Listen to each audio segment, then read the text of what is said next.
Salutare toată lumea și bine v-am găsit la partea a doua din Lucky Block. Deci toate ghiloadele o să le fac pe părți.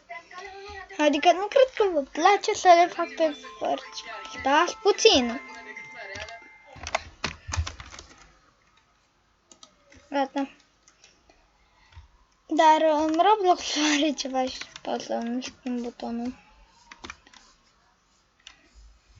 Am uitat ce trebuie să fac 30 de minute ăsta ca să-mi dea un super Lucky Block și 60 ca să-mi dea un Diamond Lucky Block.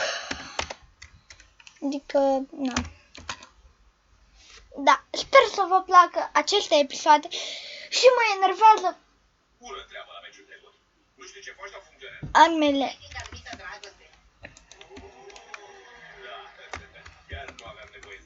Doi.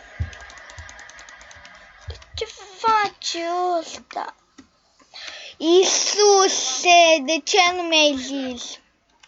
Știți, eu și Bela nu suntem împreună de fapt. Nu sunteți? Am inventat asta ca să acopăr adevărul. Și adevărul e că Bela îmi dă ore de balet. Oh, mersi, Troy. Și nu vreau să aud pe nimeni râzând. S-a înțeles? Nu vreau să aud cum baletul îl face să pară mai puțin bărbat.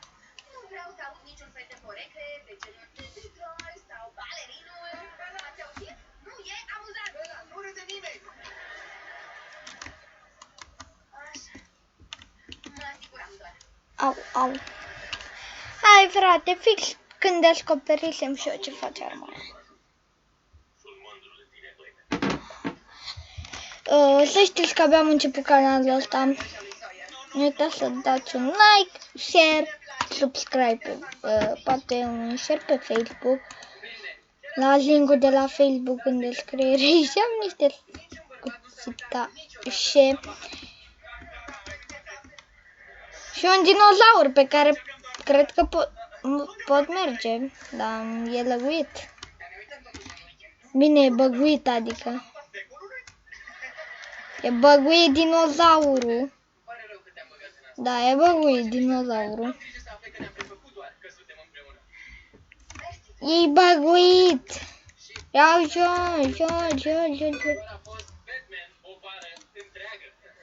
Ule.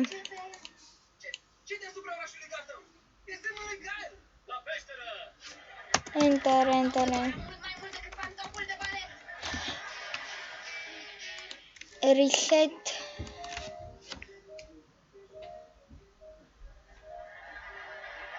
Păi, unde e Bela? Trebuie să ne învețe. Mi-a dat mesaj. Se pare că ea, Sophie și Pepper sărbătoresc eliberarea ei de coșmarul care a fost relația cu Troy. Repet, sunt exact aici. Da, bun.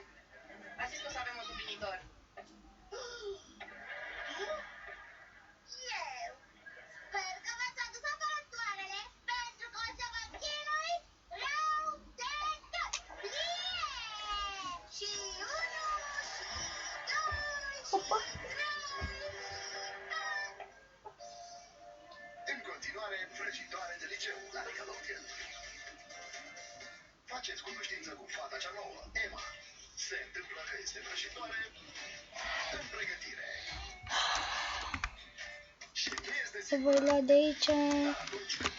1, 2. Un urs polar pe care nu-l voi folosi.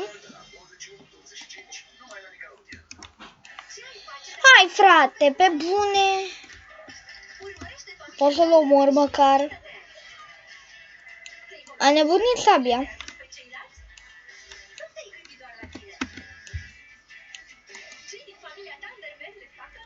Pe bune, Q. Q ceva. Uitați cum face dacă păs Q și click. Oh my god. Q, click. Q. Da. Da, e prea mișto. Și trebuie să-mi dau reset. Și mă enervează când fac nimic. Când fac nimic, că ești mică așa, ca să mă enerveze pe mine. Cel mai mare fan brânză din România Da. recomandă mozzarella Belaco. Uitați să mă adăugați la prieteni pe Roblox. 2. 2 un arc. Niște mănuși. Trebuie să mor. Reset, reset. Nu mai pot, fraților. Treabă mai bună împreună doar în meniul tău Happy Meal. Încearcă venite mari gustoase la fiecare Happy Meal. Am să nu cumpăr web. Am bag în calculator. Nu știu ce aia puțin.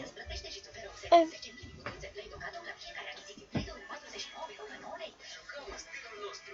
În toiul luptei, Nerf Elite îți oferă performanța absolută, un sistem de tragere evoluat sau avantajul sistemului de tragere pe întuneric. Pentru că jucăm în stilul nostru.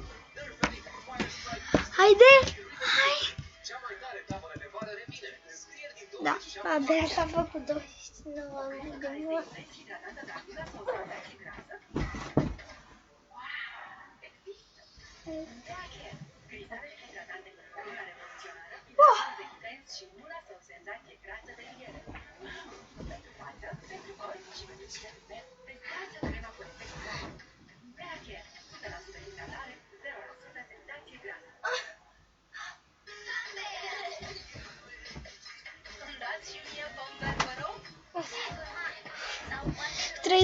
Trei lei, am blocate și pe astea. Am super lucky block-ul. Și cu lucky block normal. O, da. Ce face?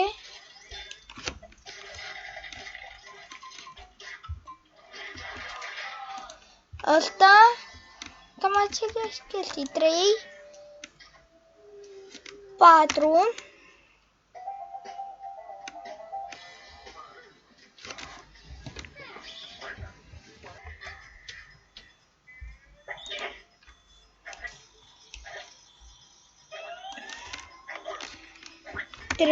Ia. Am un scut. Wow! Vreau să merg cu asta în mână.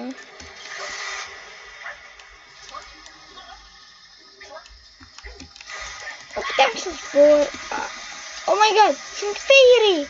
Oh, frate! Sunt fairy! Sunt fairy. Fairy sunt fairy. Zbor! Zbor pe David! Wow, am zburat până în vid.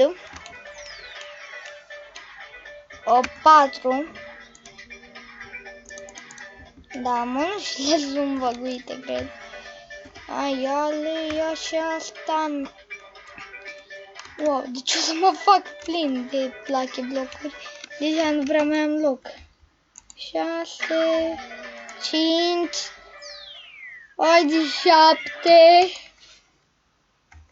8, 8. Nu mă interesează 8-ul. Nici ăsta nu prea mă interesează. O să mut asta aici. Asta aici și asta aici. Sabia de pirat. Este ceva. Unleash the power of heart.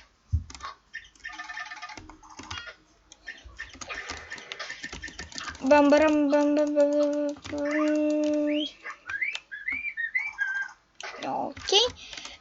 Da, asta nu e speed coil, este gravity coil. Cu care, apropo, sar în bază. Da. Dacă vreți, poate să fie o serie asta. Că nu mă deranjează să fac episoade cu Roblox. Mai ales mini-game-ul ăsta, că e super. Credeam că e Tycoon-ul ăla, care nu prea mi se părea șmecher. 8. Nu mi se desface ăsta primul. 9 și 0. De 0. Oh my god!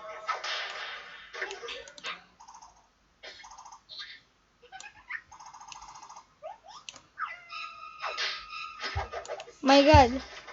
Trebuie să bag atâtea proiectile în el. Nu. Nu mă interesează arcurile acum pe bune, nu prea.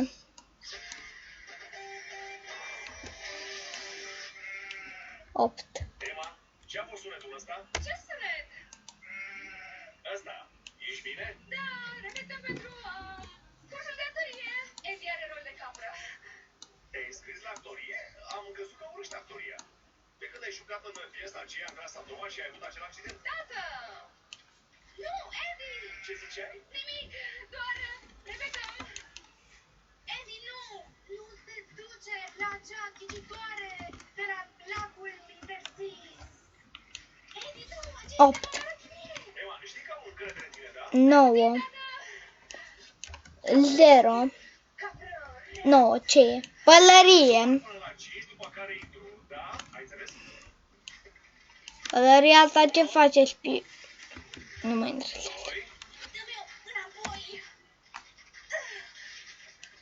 3, 4, Știu că eu și popoanele suntem bine, dar aș vrea ca Ezi să rezolve.